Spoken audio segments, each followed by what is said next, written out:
What's up YouTube, Capital G here. Gonna try a new segment. I think I'm gonna call it like hidden gems or something to that nature.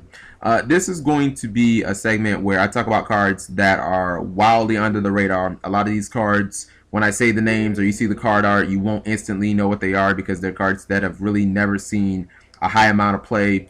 They're cards that are, you know, in some cases years old, but I think that they are basically just hidden gems. I feel like that they can be used effectively right now in the competitive meta. This will obviously lead into the next format, and cards that I think that are definitely side deck worthy, and cards that could even be techable depending on, you know, your local meta and stuff like that. First card I'm talking about is a card called Overworked. It's a trap. Came out in Duelist Genesis, so I mean we're talking about a card that's like what, 4 years old. The effect is relatively simple. Destroy each monster whose attack is higher than its original attack. Relatively basic, like I said earlier.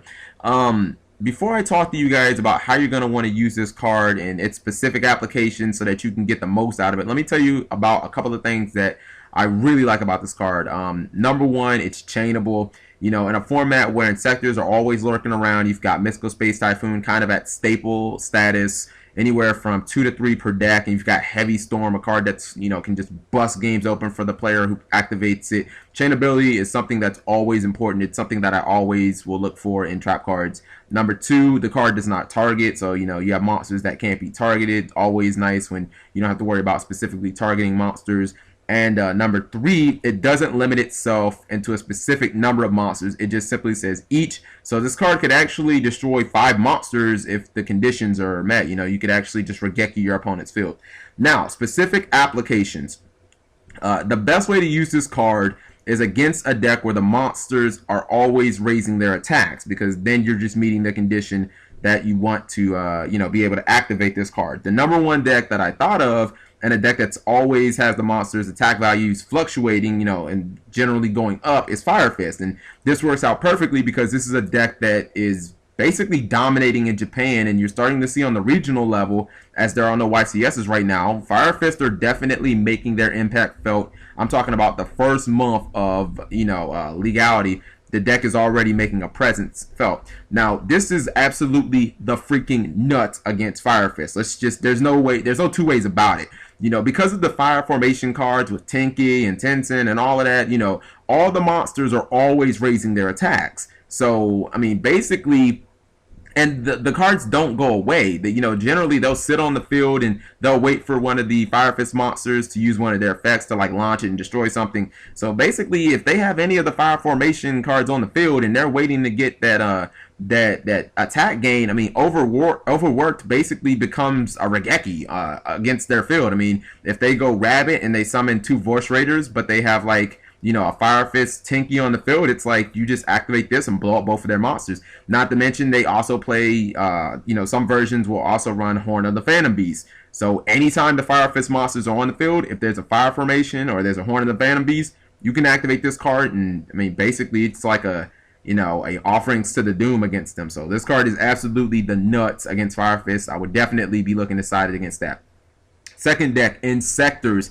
Again, Inzektors get absolutely destroyed because you have to think, Dragonfly, Centipede, you know, when they equip the Ladybug, when they equip the Hornet, the GIGA-MANTIS, the Hopper, when they equip any of those guys, you know, they gain attack, whether it be the standard 500 from the small equips or whether it be, you know, the attack going to 2400 with the GIGA-MANTIS. Hell, even if they try and equip the Inzektor Sword Excalibur, yeah, they could just get that monster right back, but I mean, maybe they wasted their normal summon, or maybe they wasted a special summon or something like that. You can always just set them back. So Overworked is absolutely it's the nuts against Inzektors because, I mean, let's just be blunt about it. If they don't have an Inzektor card to equip, then, I mean, you're not gonna lose because your opponent is like Dragonfly beatdown mode, or because your opponent's just trying to attack you with a Centipede. The second they try and equip a Ladybug or a Hornet or something, you just say, hold on for a second.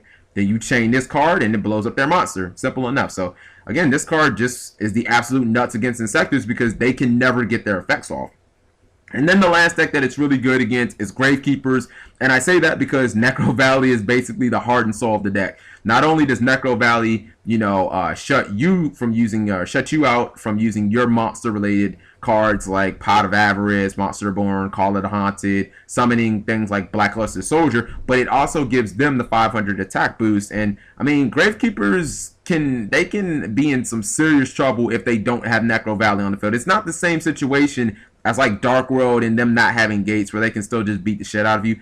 Gravekeepers pretty much need NECROVALLEY on the field to win, so while they have the best card in their deck on the field, you basically get a Regeki against them, and you can run 3 copies of this card. So, when I look at this card, I definitely see it as a card that definitely deserves some side deck consideration, because, I mean, it's really excellent against Inzektors, it's excellent against Gravekeepers, and it's excellent against Fire Fist, and Fire Fist could very well be one of the top 2 or 3 decks next format, and I would say that right now it's definitely contending for top 2 or 3.